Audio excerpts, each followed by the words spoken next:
Good afternoon. Looks like somebody's here already. I am wondering why my screen looks like that. Huh, my screen looks really funky. Hi, Olivia.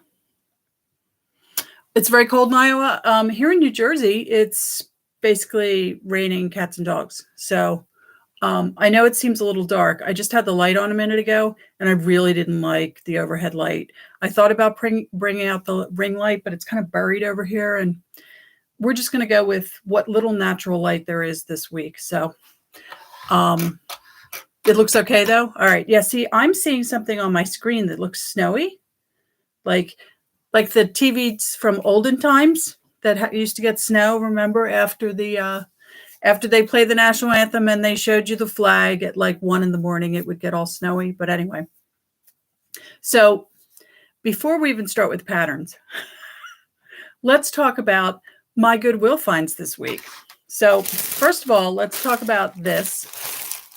As you guys saw, it was a bag of zippers because I need more zippers, like I need a hole in the head. By the way, the bag of zippers with by the way, 3 pairs of small embroidery scissors was $7.99. And then I'll go over the prices of the fabric because the fabric, I realized it looked kind of confusing. So the bag of notions, specifically zippers, was like $7.99, but there were like 10 zippers in here. And we all know zippers cost more than $1. And then these little things were in there. It's a little American flag. And then an American flag. Oh, this is open on the bottom. I better fix that. And then American flag with some stars in it. In fact, I wonder if that was supposed to be. All right, I'll have to look and see if that's what it's supposed to be. And then, as I said, 3 pairs of embroidery scissors. I don't know why you would need so many, but I get it. Like being a person that sews, you start collecting things. All of a sudden, you're like, you have a lot of pin cushions, and you guys know how it is if you sew. And then let's talk about the fabric. So this was the reason I bought that fabric. So this is, I think it's close to 3 yards. It might be a little over. This fabric, and this fabric were all together, and they were $8.99, which I was more than happy to pay because look at this. And I'm going to show you what I think I'd like to do with this. I would like to do something similar to this. This is a pattern that I got. I got this in a haul over the summer with other patterns. And interestingly, all of the patterns were in my size. And I put most of them online. And then I was looking at the modern, and they were all modern, by the way. This was when I wasn't making videos. And the cut patterns were all my size. And so I took the patterns that I really liked that were cut patterns, and I kept them. And here's one of them. So I'm thinking this dress, but I'm going to have to change it up a little bit because I don't know if I want the maxi. I may not have enough fabric for the maxi, but can you see it? Can you see it, guys? Yeah, right? And this fabric is, when I first looked at it, I thought it might be an industrial fabric, like, like an outdoors fabric. But yeah, it's totally cool, isn't it? But it's too thin. I mean, can you see my hand through it a little bit? Yeah, I don't know if you can, but I can actually see the screen through this. And it's light, it's thin. It needs to be washed. It's got slightly basementy smell. But what doesn't in my house, right? And so I thought that's what I'm going to do with that. Now, the other fabrics. This one, there's not a lot of this. I don't really love it so much. I'm not really into these colors, but this will be great to go on the pile with the stuff that I want to start selling at craft places. And then there was this, not my colors, right? Same with this, not really my colors. Not sure what I'm going to do with it. This I actually really like, but there isn't a whole lot of it. I have this much. And you can see, and it's definitely a garment fabric because you can see somebody's cut it. And it has that feel. It doesn't feel like pillow fabric. It's, so I'll have to figure out, I don't know what I can do with this. But this, I thought, where's that pattern? And I'm thinking this here, out of this, would be super cute. So yeah, I mean, can you see it? It's like perfect for this kind of 60s style apron. So yeah, I think that's what I'm going to be doing with that. Now, you also would have seen this tiny little piece of fabric. Now, there's not much here, but I absolutely adored this when I saw it. It was $3.49, and it's gorgeous, right? It's dragon print. And couple hauls back again when I wasn't doing videos, I got stuffed in with some patterns, bamboo handles for making bags, which I've never actually done, but I have several bag patterns that are cut. And there's not a lot I can do with a bag pattern that's been cut. Nobody wants the ones that are cut. They want the ones that are new, which I get because that's a craft pattern. That's the kind of thing, like if you like to make bags, you might really kind of beat the crap out of that pattern. So I got this, and my thought process was I'm going to use those bamboo handles and try and make myself a purse. But, you know, we're going to put all of this on the giant, what I would call the bonfire of all of my things that I want to do this year, because I am still going through patterns. But, you know, what are you going to do? So let's talk about, you know, I always talk about interesting things I find in patterns. So this pattern, this item belongs in the pattern, but I still thought it was interesting. So in this pattern, Butterick Family Circle Collection, there's the line drawings. They had two of these. If you mailed these in, I guess you got a free subscription. How does it say how many? A full year of Family Circle for free. Now, is Family Circle still around? The reason I ask you guys is because a lot of these magazines have gone out of business over the years. So I don't even know what's still around anymore. And then this was shoved in there. So this is, you buy all these patterns and you get a whole wardrobe. So here's the jacket. And then if you turn it around on the back, there's the coat, the dress, and the blouse. And then this is the one that it was in. So I'm going to put this back into the pattern for whoever the lucky purchaser of this pattern is, because that's the kind of thing that definitely should go together. And I'm going to put, since there were two, I'm just going to put one in there because I'm really sure she's not going to get, if the magazine is still around, I'm not sure if Family Circle is still around. I'm sure they're not going to honor this for buying a sewing pattern from me for $6 or whatever. I put that up on. These are, by the way, all up online. I worked really hard this week to get these all up online. So speaking of this week, I have to apologize to you guys because I made a little boo-boo. When I went to Goodwill on, was it Tuesday? No, it wasn't Tuesday. I went back Wednesday because I was like, I want to see if there's more fabric. And I went back and there wasn't more fabric, but there was a bundle of patterns. And I was like, ooh, these weren't here yesterday. So I grabbed them, brought them home, took a look at them, and they were all doll clothes, except for two patterns that were little girls' clothes. And I thought, it's funny, I thought to myself, oh, I'll have to show these when I do the patterns on Sunday.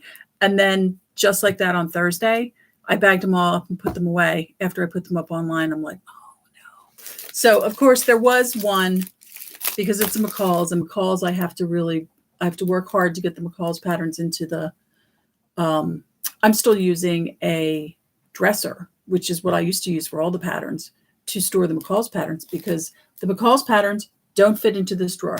So there's the back line drawings. This is, again, that very kind of 90s.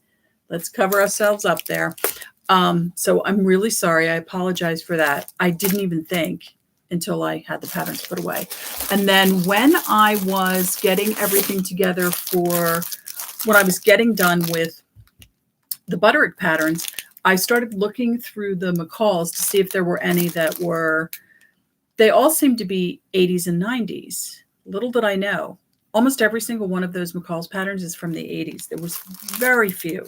There's I'd say 10 maybe from the 90s, and probably 20 or 30 from the 80s. So it's going to be a very interesting episode next week.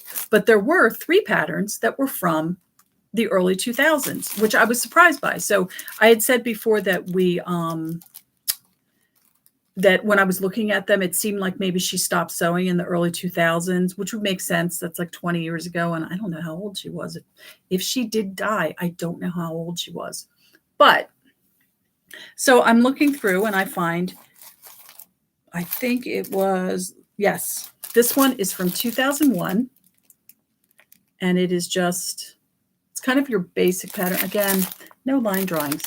Again with the McCalls with no line drawings.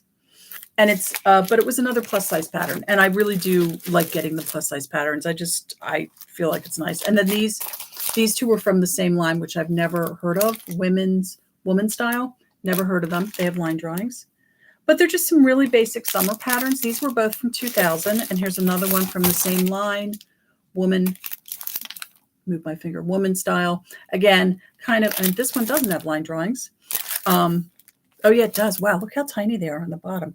And it's just, again, just basic.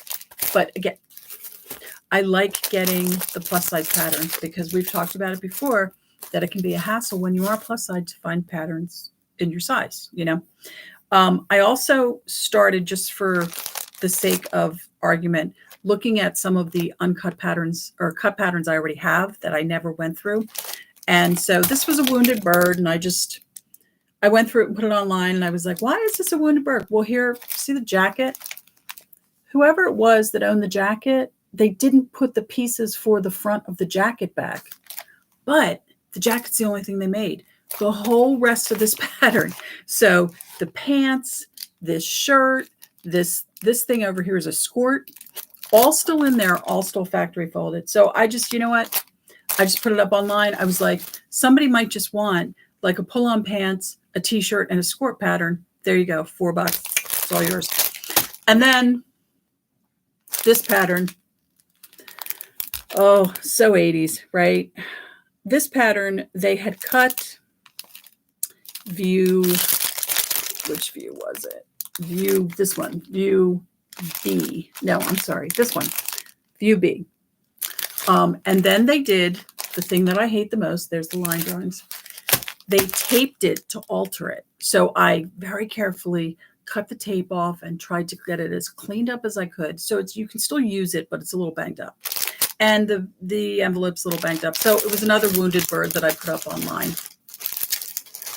And then the rest of the week, I just concentrated on Buttericks, and let me show you what I got. So this was the oldest pattern this week, and it's so lovely. It's so 70s, right? I think it's 79. A lot of the Buttericks were also mostly 1980s. But boy, the simplicity. We're going to be doing every decade with the simplicity. She really loves simplicity. And then starting in on the 80s, which you can tell, this has that very 80s look. And another, and when I say 80s, these are like 1980 or 1981. These patterns aren't even like 85 or 86. And then look, ooh, you can make your own jeans. Yeah. But hey, I give it to her. I would have never made my own jeans back in the day. And really lovely, and no line drawings on this one. No line drawings on the back, but just a really great suit pattern. Late 70s, early 80s, because that's when we were doing the three-piece suits. And then there was this Butterick. Sorry, I put it in the envelope because, can you see this? It's this Ellen Tracy wait, let me see. It's Linda Allard for Ellen Tracy. And it's this suit pattern. And it's all these pieces plus an actual wrap. And so, I mean, it's kind of gorgeous, actually. I think this was from 1986. And it's a sarong skirt, slacks, the jacket, a shell top, and then this wrap. I mean, it's actually a pretty cool pattern.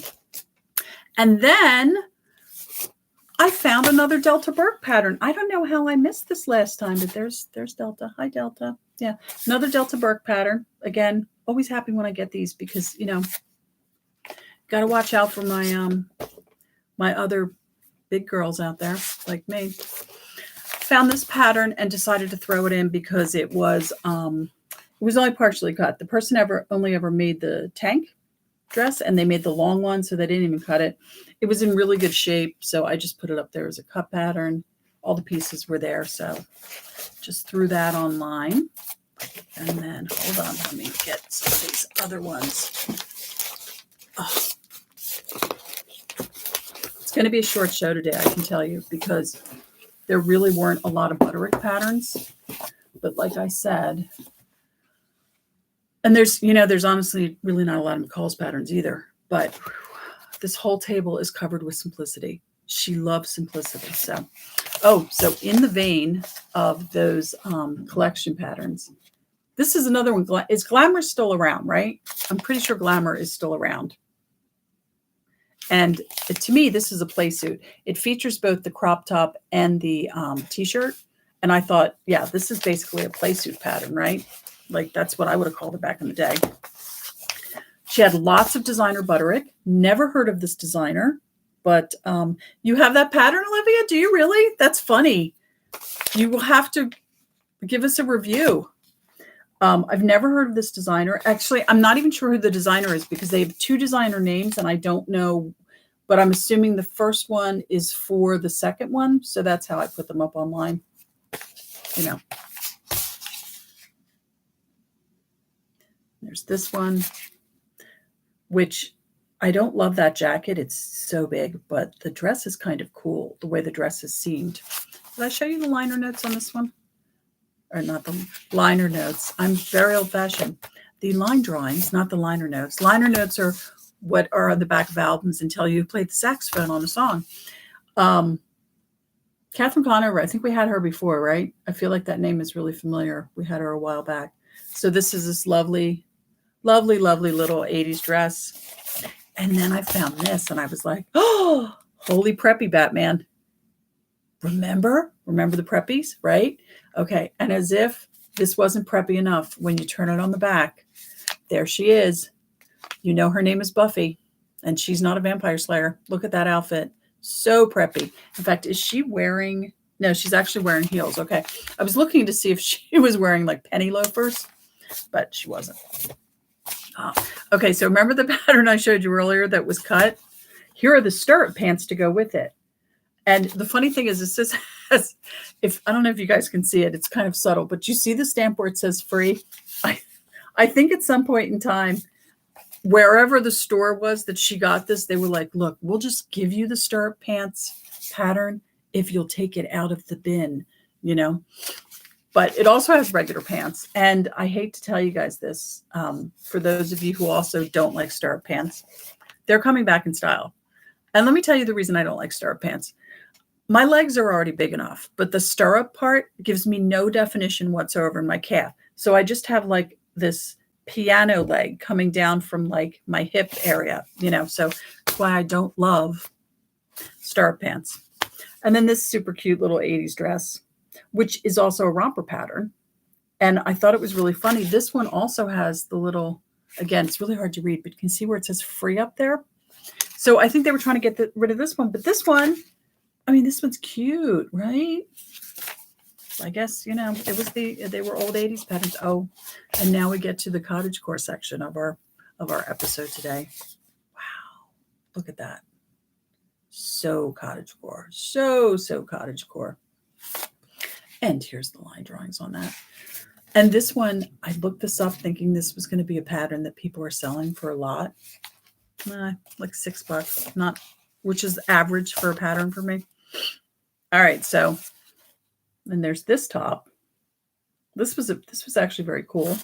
There's the line drawings, and this was a plus size pattern, so that was nice too because it includes the t-shirts, and then the halter, and also these different necklines. So that was kind of cool to find that pattern. And then Expo. Does anybody else remember Expo? So this is either the jumpsuit. This is a jumpsuit, and the top piece is connected, and then the little, see, I would call it a cardigan, but they call it a jacket on the pattern, or you can do the dress in the same kind of style. I don't know, like to me, that's a cardigan, but they call it a jacket. Whatever, Butterick. And then this very cute French Connection pattern that kept reminding me of Melrose Place, and I couldn't remember the name of the character that Heather Locklear played. It was like, was it Amanda? I think it was Amanda, but I'm not sure. But I thought this is something that that character would wear on Melrose Place. And then I had 2 Donna Rico patterns, and I do remember Donna Rico. She used to have clothes at Macy's, and I think I had a couple pieces by her that I had gotten at Macy's. Very basic 90s suit, right? Olivia, are you saying yes, that her name was Amanda on Melrose Place? Another suit pattern, this kind of softer suit. You know, it's got the maxi skirt and all that. Oh, and then we got these. Okay, so these are, we were talking about kind of ubiquitous fashions from the 90s. These are, I think both of these patterns, you'll see what I'm talking about. There's another one that's really similar. They were like 95 and 96. So this is the dress you make, and then you pull it, you can tie it in the back, which gives you more waist definition without darts or whatever. I mean, they're actually, it was Amanda. Okay, it was Amanda on Melrose Place. I never watched Melrose Place. I always felt like even though everybody on Melrose Place, I mean, some of the actors were actually older than me, I always still felt like that was geared toward teenagers. And when that show was on, I was like 30 something, 32, 33 when that show was on, and just wasn't my thing. Same with 90210, which was absolutely geared toward teenagers, but you know, and a cute little jumper dress. And the nice thing about this, that turtleneck under the jumper, the pattern for that is actually included in here. And you don't see that so often. Just like, you know, nice little basic turtleneck. I think my tower of patterns over here might fall over. And then same with this. So we have the kind of the, I don't know if we would call this a slip dress, but you know, a spaghetti strapped sundress. And if you look, it has the t-shirt pattern is included. Oh, we're down to the last 2 patterns. Isn't that crazy? I told you guys, not a lot of Butterick. This was going to be a short one this week, which is fine because it's dark and cold and part of me just wants to go back to bed. Oh, really, Olivia? Everybody at work watched 902 or Melrose Place? That's funny. Nobody where I worked watched it. I worked in the 90s. I worked as a waitress for a while, but then later I worked in an investment firm. And actually, most of the people I worked with the investment firm were quite a bit older. We had one stockbroker who was like 89 and he wouldn't retire. And I'm really sure they wanted him to retire. They were all a little bit tired of him, but you know. All right, so last 2 patterns. So this is so cute. I wouldn't really call this cottagecore. It's very much sailor style.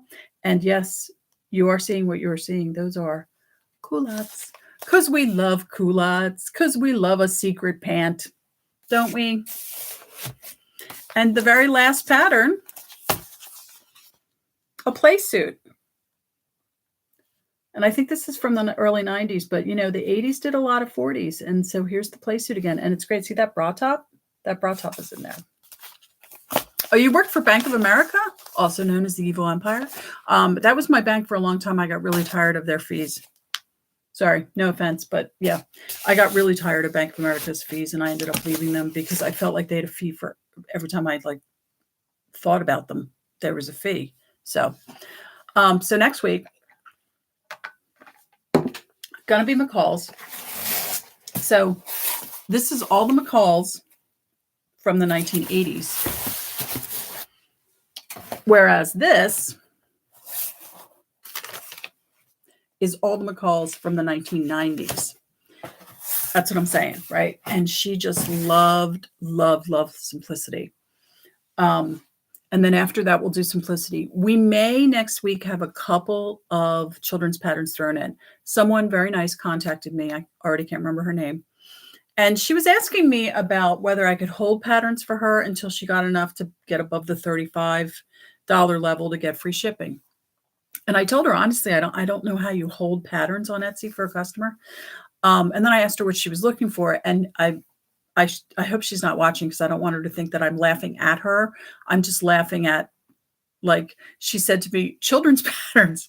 And we all know how I feel about children's patterns. And I said to her, well, actually, children's patterns don't sell very quickly, so you're probably fine. But, you know, let me know what you're looking for, and I'll look through the patterns I haven't put up yet. So she wanted infants patterns. And so I started to look through, like, the stuff that's hanging out in the bathroom that hasn't gone up online yet. but I was noticing I have a lot of like toddler and little girl patterns. So they're like 2 through 6 toddler patterns. Some of them are unisex, some of them aren't.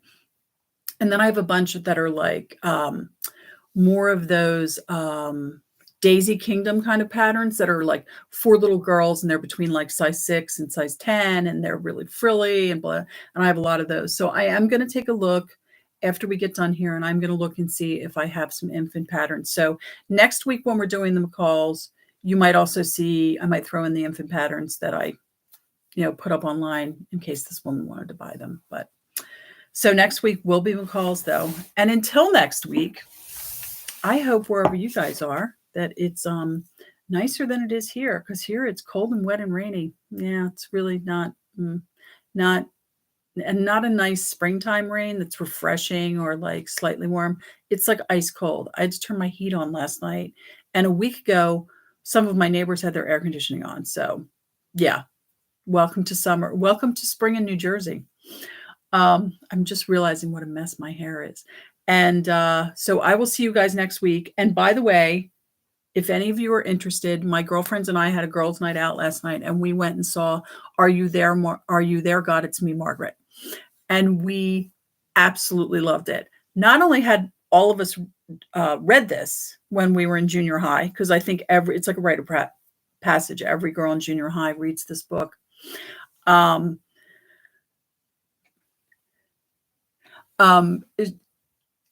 It is set, the movie adaptation of the book is set in 1970. So if you're like me, a Gen Xer, I was born in 1964. So 1970, I would have been like 6 or 7. So I think that's first grade.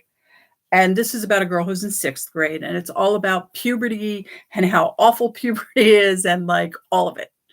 I don't want to spoil it for you, but there's a great scene, which I actually think is part of the trailer, so I won't spoil it too much, where her mom takes her to get a bra, and the woman's measuring her, and she's like, yeah, you're not even big enough for a double A bra. You could get a training bra. And we were, first of all around us basically was all women around our age, and we were just hysterical, because everybody kind of remembers this. But the thing I loved about the movie was, I hope the set designer wins an award, because every little detail in that movie, even the most kind of benign scenes in the movie, you can see, like, there's a scene where they're having an argument and the mom's putting away dishes. And by the way, the mom is played by Rachel McAdams, and she's fabulous. I don't know who the actor was that played the father, but he was good too. And Kathy Bates plays the grandmother, and she was out of this world. But there's a scene where the mom's unloading the dishwasher, and when they looked into the dishwasher, sitting there is the most gorgeous ironstone dish, right? And my recent obsession with ironstone dishes. So I'm like, oh my God, look at that dish, right? My friends are all thinking I'm crazy. But every little scene was like that. Like even when they're just talking or arguing, or they're walking outside or whatever, the cars, everything, the cars, the clothes, the whole general vibe, but the sets themselves had all these little things. And we were talking about it. We all went to dinner afterwards, and we were talking about it. And we were saying like, oh yeah, did you see like their napkin holder was the same one that my mom had? And like, it was just, I'm starting to tear up because it was making us so nostalgic. But it was like, and the soundtrack, I haven't looked up the soundtrack yet. I'm dying to see if it's on like Apple Tunes or Spotify or something. But man, the soundtrack was great. It was all that early 70s, music, rock music, folk music, whatever. And it was so great. In fact, the end of the movie, when we were leaving the credits, is a Cat Stevens song. And it was just it was so sweet. So I encourage you all to go see it. I really think even if your daughter hasn't read the book, it's probably a really great idea to take, like, for a mother-daughter outing, because it's just, every woman can relate to these moments. There's so many moments in this movie that we just kept laughing at.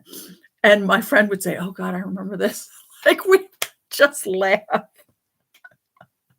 Oh, but it was just so good. So I encourage you all to see it. I'm not being paid by Judy Blume or the producers of this movie, Lionsgate, but boy, was it good. So anyway, until next week, I hope wherever you are, it's good and it's not too horrible outside. And I will see you next time and have a good week and stay well. Bye.